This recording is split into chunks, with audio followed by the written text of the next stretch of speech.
El youtuber Puto Miquel ha hecho un vídeo sobre la leyenda negra al que sin duda tenía que responder. El vídeo en cuestión empieza con perlitas como cambiarle el nombre a Elvira Roca por Mamen o a Pedro Insua por Gorritas Magui. Así que el vídeo de entrada prometía. Ya que estamos de broma, pues a mí también me apetecía cambiar el nombre de Puto Miquel por uno que sea más de hombretón cisgénero como Manolo. Pero como no le conozco y no quiero arriesgarme a asumir su género, vamos a dejarlo en Manole. Muy bien. Lo primero de todo es responder a la pregunta ¿quién es Manole? Pues Manole es un arqueólogo posmoprogre que le gusta creerse muy rebelde contra el sistema establecido, teniendo en su cabeza las ideas más mainstream de la historia de la humanidad, las mismas ideas que promociona el propio sistema, como es el caso de nuestro gobierno. Lo siento, querido Manole, pero vestirse a lo queer dejó de ser transgresor ya en el siglo pasado. Estás un poquito anticuada, ¿eh? Para Manole, cualquier síntoma de orgullo español es producto de ser nacionalcatólico. Para colmo, se atreve a aseverar que nuestra educación todavía tiene reminiscencias nacionalcatólicas. Le animo a que abra los libros de texto y encuentre alguna. Para Manole, si eres hispanista, nacionalcatólico. Si defiendes el legado histórico del Imperio Español, nacionalcatólico. Si dices que la fiesta del 12 de octubre tiene mucho sentido, nacionalcatólico. Si te gusta Elvira Roca, nacionalcatólico. Aunque Mamen, sea atea. Si bien es verdad que Manole es muy estudioso y cita siempre muchos autores, su propio sesgo le hace caer en fallos garrafales. Por ejemplo, el de equiparar nacionalismo español con nacionalismo catalán, vasco o gallego. No todos los nacionalismos son iguales. De hecho, al nacionalismo español se le llama patriotismo precisamente para distinguirlos de los nacionalismos excluyentes como el catalán, basados en el racismo y el supremacismo que han llegado a ser lo más parecido a Hitler que jamás hayamos tenido en España.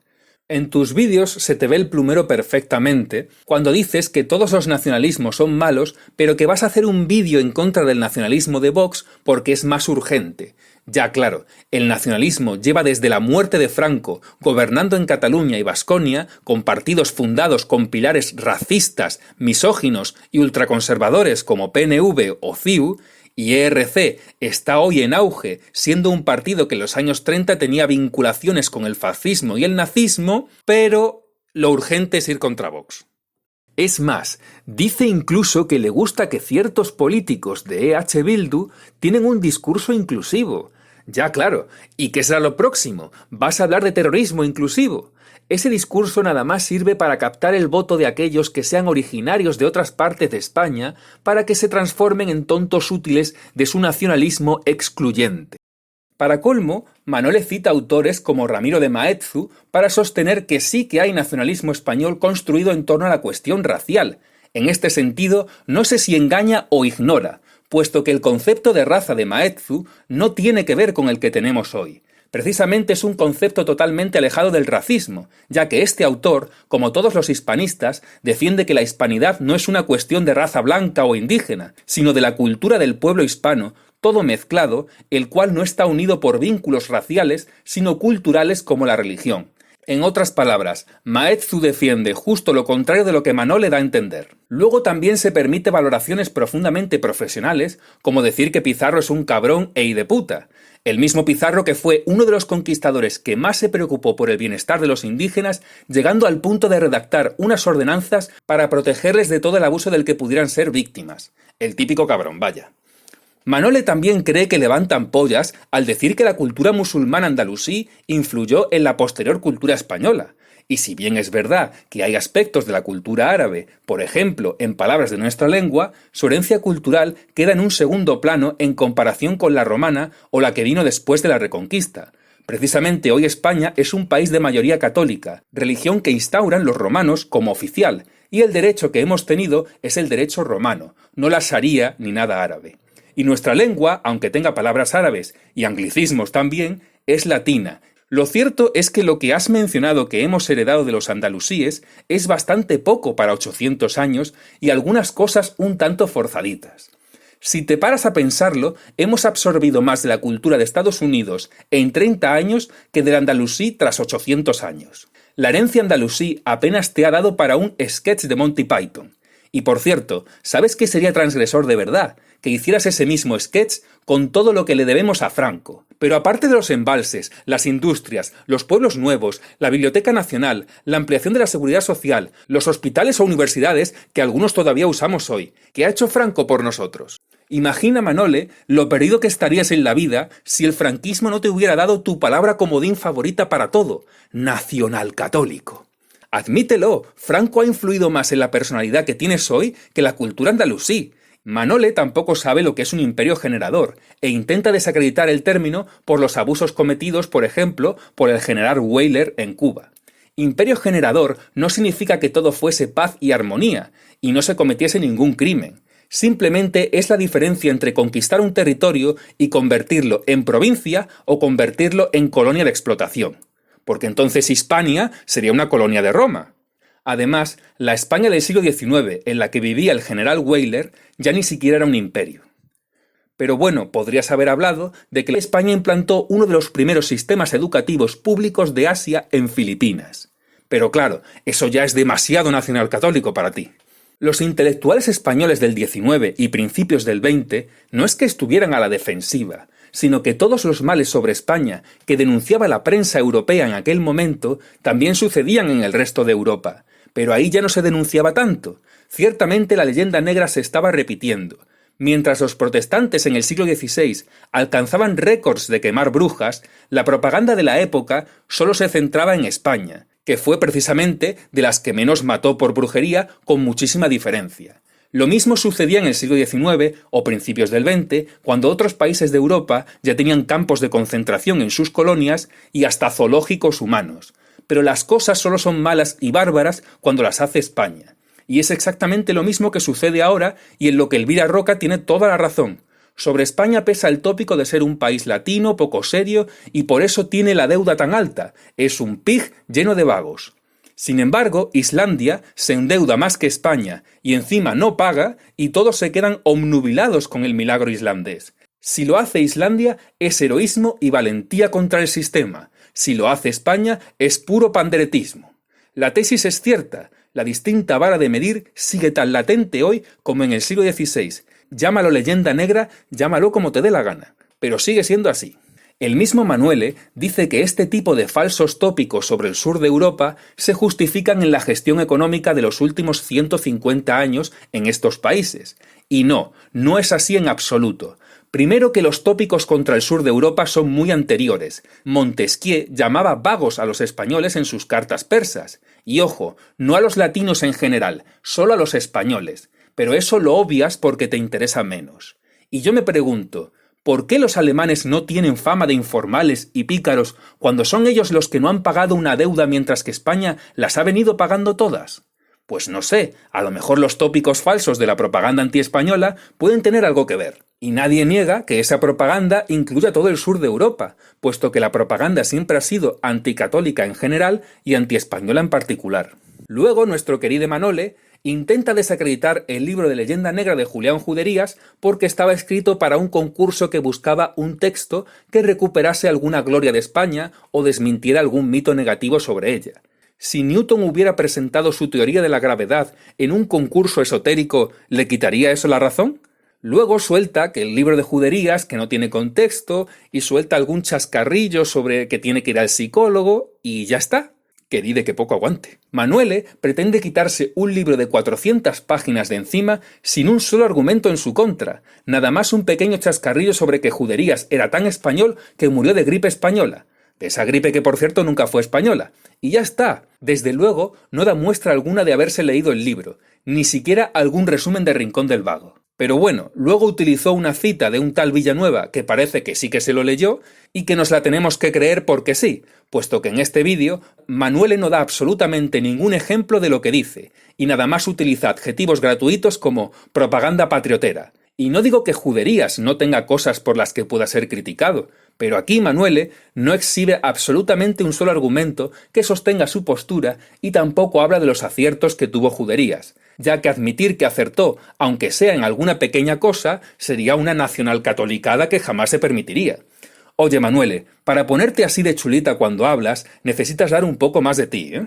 Seguidamente ya se viste de inquisidor y se pone conspiranoico a relacionar la cantidad de libros de leyenda negra que se están escribiendo en los últimos años porque es necesario ir contra los sospechosos habituales, es decir, contra los catalanes, los podemitas, los que rezan raro, etc.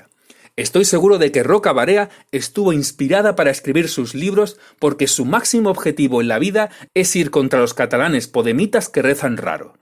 Hay que estar ciego para no ver la evidente verdad. Luego dice el historiador francés Joseph Pérez. ¿Y cómo que Joseph Pérez? El tipo era francés, pero el apellido sigue siendo español. Se llama Pérez. Verdaderamente, este no es ni mucho menos el mejor historiador para tener como referencia en este tema. Posiblemente haga un vídeo sobre todos los fallos que comete en su libro sobre leyenda negra más adelante, ya que sería mucho para meter aquí. Manuele le quita hierro al asunto de la leyenda negra diciendo que el libro de grabados leyendanegristas publicado en Frankfurt, basado en las falsedades de Bartolomé de las Casas, tiene un prólogo que suaviza un poco el tema. Que el prólogo, aunque interesante, esconda un poco la mano en este libro plagado de leyendas urbanas contra España no cambia nada. Lo cortés no quita lo valiente. Más aún cuando no existen grabados en este libro de las buenas obras que hicieron los españoles por los indígenas. Y no es lo mismo lo que se lee que lo que se ve. Y eso los propagandistas lo saben perfectamente. Así que no, un prologuito no cambia un libro entero sobre falsedades sobre España. Respecto a la parte de la leyenda negra de Felipe II, no sé si algún autor ha dicho que es un pilar importante del desprestigio de España actualmente. Yo no he visto a nadie que le dé importancia más allá de lo que ocurrió en la época del monarca y de alguna película o serie con guiones de serie B, por lo que no hay mucho que decir en esta parte. De acuerdo en que la expulsión de los judíos de España no fue ni mucho menos algo que hoy en día se pueda disculpar. Por eso Manuele miente cuando dice que Insua y Roca Barea intentan disculpar la expulsión de los judíos. Una cosa es valorar unas condiciones en su contexto, es decir, que los judíos fueron menos maltratados en España que en otros lugares de Europa occidental y que por tanto se puede concluir que se ha sobredimensionado el tema español, y otra muy distinta es disculpar. Pero si vas a hacer una afirmación tan subjetiva, pues por lo menos argumenta por qué lo dices. Y es cierto que la expulsión de los judíos no fue mal vista por los otros europeos, nadie lo niega. Ese elemento no formó parte de la leyenda negra en aquel momento, sino que se añadió cuando el antisemitismo empezó a ser mal visto. Y no, Manuele, esto no se trata de «y tú más». Se trata de lo grotesco que es que Jack el Destripador critique a otros por haber asesinado. Porque Alemania no es que triplicase en quema de brujas a España, como tú dices, es que en España se quemaron no más de 300 brujas, mientras que en Alemania se quemaron 30.000. Y 30.000 es mucho más del triple que 300. Además, olvidaste decir que en España se quemaron muchas menos brujas porque esta psicosis iniciada en Europa fue detenida en España por la misma Inquisición a principios del siglo XVII. Después, el Papa lo prohibió a mediados de ese siglo, mientras que los protestantes continuaron hasta bien entrado el siglo XVIII. Por lo que eso que dices de que la persecución en Europa constó de periodos más breves pero más intensos, mientras que en España fueron periodos menos intensos pero más amplios, te lo puedes ahorrar. En Europa la persecución fue más intensa y en un periodo de tiempo más amplio en todo momento. También citas la cifra de Joseph Pérez de 10.000 muertos en toda la existencia de la Inquisición, y que Henry Kamen dice que es algo menos. Pero algo menos ¿cuánto? ¿9.500? Si vas a citar otra fuente, por lo menos di la cifra correcta, en lugar de decir algo menos. Ricardo García Cárcel, que ha estudiado la Inquisición bastante más que Joseph Pérez, dice que no más de 5.000 personas fueron ejecutadas por la Inquisición española. Y aunque las opiniones de García Cárcel están más cercanas a las tuyas que a las mías, que hagas un vídeo sobre la Inquisición sin citar a quienes se han zambullido en los archivos inquisitoriales, pues tiene delito. Para colmo, más adelante en el vídeo ya sí citas a García Cárcel para dar visibilidad a sus más que cuestionables opiniones. Este es el señor que dice que los fans de la literatura de la leyenda negra están obsesionados con que Europa no nos quiere. En fin, como opinólogo está a la altura de Jiménez Los Santos. Pero hay que reconocer que los datos de la Inquisición los conoce muy bien porque los ha estudiado en primera persona, algo que es muy importante dado que rebaja la cifra de muertos a la mitad. Los juicios de Wurzburgo que mencionas no los conocen ni en Wurzburgo. Hasta la gente de Wurzburgo ha oído más hablar de la Inquisición española que de las brujas que se quemaron allí. Literalmente, nadie de fuera de Wurzburgo y alrededores sabe siquiera dónde diablos está Wurzburgo. Esa es la diferencia, porque me apuesto lo que quieras a que la inmensa mayoría de tu audiencia no había escuchado hablar de las ejecuciones de Wurzburgo hasta que vio tu vídeo. Claro que no terminas de ver el antiespañolismo en esto, porque comparas cosas que no se pueden comparar. Y no es que nadie diga que solo se recuerdan periodos oscuros de la historia de España. Claro que de otros países también se recuerda, pero lo de otros países no se multiplica por 20.000, y es que la Inquisición no está muy por debajo del nazismo en términos de mala fama, siendo la Inquisición una institución de abrazos gratis en comparación. Sé que te disgusta pensar que España es especial en esto, pero lo es. Y por eso hoy en día puedes encontrarte a un idiota indigenista diciéndote muy en serio que le devuelvas el oro, mientras que los países que fueron invadidos por los nazis hoy están en la Unión Europea con fronteras abiertas con Alemania y en un orden dominado por Alemania. Si España propusiese una unión con Hispanoamérica similar a la Unión Europea, enseguida saltarían los millones de personas a decir que España nos quiere recolonizar y se negarían completamente. Ni siquiera el nazismo ha tenido ese impacto cultural. Pregúntate por qué sucede eso y trata de explicarlo sin la leyenda negra. Y no, Manuele, la mala imagen de la Inquisición no sobrevive por el morbo del terror como el caso de María Tudor o Vlad el Empalador. Nuevamente comparas lo incomparable. Te invito a que vayas a Rumanía y veas cómo allí Vlad Tepes es una deidad con mucha mejor fama y acogida de la que tienen los reyes católicos en España. Y desde luego, María Tudor mataba protestantes, es normal que se metan con ella. Pero ¿por qué las esposas decapitadas de Enrique VIII pesaron menos en la historia que el hijo que Felipe II nunca mató? Aparte que María Tudor no le ha dado ni la enésima parte de mala fama a Inglaterra que las habladurías sobre Felipe II. Si no hay leyenda negra, ¿por qué se derriban solo las estatuas de los conquistadores españoles en Hispanoamérica y no las de dictadores asesinos como Bolívar, o las del ladrón inglés Lord Cochrane, o las de los indígenas que sacaban corazones? Después, pones como ejemplo de censura actual que hayan despedido al guionista de Televisión Española que puso mal el rótulo sobre la princesa Leonor. Eso no es censura, es despedir a alguien que no sabe hacer su trabajo y manipula información. Un ejemplo de censura sería, por ejemplo, que las redes sociales te borren una opinión contraria al feminismo o a los fueros LGTBI. Pero vale, entiendo que eres progre y que no tienes otra forma de hacerte el graciosille. En la cuestión de la censura inquisitorial, debiste decir que también fue la más leve de Europa, que la ciencia prácticamente no fue censurada por la Inquisición, según dice también García Cárcel. Además, el aparato censor de la Inquisición era casi inoperativo, puesto que no tenía forma de controlar el tráfico de libros prohibidos, los cuales se leían por doquier sin mucho miedo. Con la noche de San Bartolomé en Francia, cifras los muertos en 5.000, sin decir que otras estimaciones apuntan a 10.000, pero vale. Aun con esa cifra que das, el argumento de la noche de San Bartolomé versus Inquisición es perfectamente válido, puesto que Francia en una noche liquidó lo mismo que la Inquisición en toda su existencia, incluso el doble si atendemos a las cifras que yo he citado. Sin embargo, te centras, al igual que Josep Pérez, o Pérez si lo prefieres, en la burocratización de la Inquisición como elemento fundamental que hace de la persecución una institución. Precisamente el hecho de que los libros prohibidos de la Inquisición se leyeran en cualquier parte desmonta el mito del represor aparato burocrático policial muy bien organizado o lo que dices de que el miedo paralizaba a la gente. Tampoco quiero decir con esto que la gente se tomase a risa la Inquisición, pero tampoco era un aparato del miedo, puesto que la moral de la Inquisición correspondía con la moral mayoritaria de los habitantes de la España de la época, los cuales presenciaban con gran interés y aprobación los autos de fe. No es la Inquisición la que impone su moral a la población, sino que ésta, en buena parte, es un producto de la moral del común de los mortales de aquella época.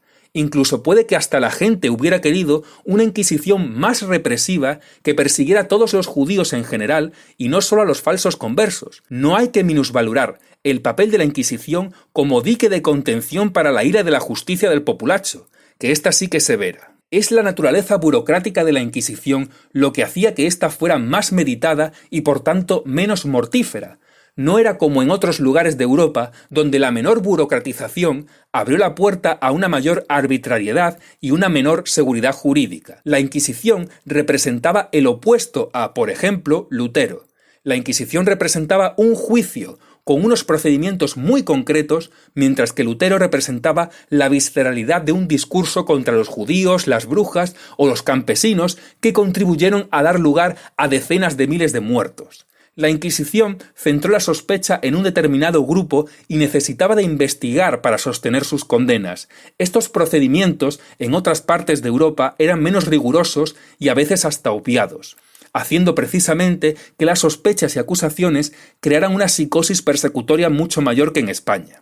La mayor burocratización de la Inquisición fue lo que hizo posible llegar a la conclusión de que eso de la brujería era pura superchería, porque la Inquisición condenaba a personas por acciones reales, es decir, existían los falsos conversos. Sin embargo, la brujería, al no ser más que fantasía, fue descartada por la Inquisición en un periodo cortísimo de tiempo en comparación con el resto de Europa, terminando así con la psicosis persecutoria en España.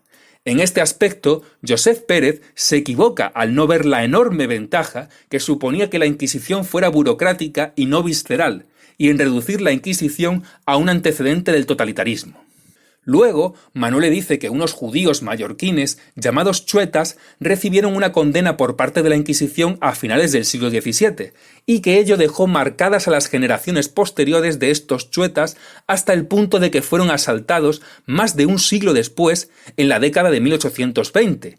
Y Manuele, a ver, son los judíos chuetas los que en 1820 atacaron la sede de la Inquisición y el convento de Santo Domingo, quemando unos archivos que hoy serían muy valiosos, por cierto. El conflicto que tú narras de forma simplista era mucho más amplio. Y claro, si no cuentas estos y otros acontecimientos y dices que simplemente eran una familia marcada por una condena de la Inquisición de hace un siglo, pues eso es literalmente saltarte el contexto. Que eso es justo lo que tú criticas de otros autores y eres justo tú quien lo hace. Y por cierto, uno de esos chuetas tan señalados, Onofre Cortés, terminó siendo concejal de Palma en 1836, un dato que también habría complementado perfectamente tu narración de esta historia. Ya me hubiera gustado a mí ver a un concejal católico en la Suecia de los años 60, pero del siglo XX.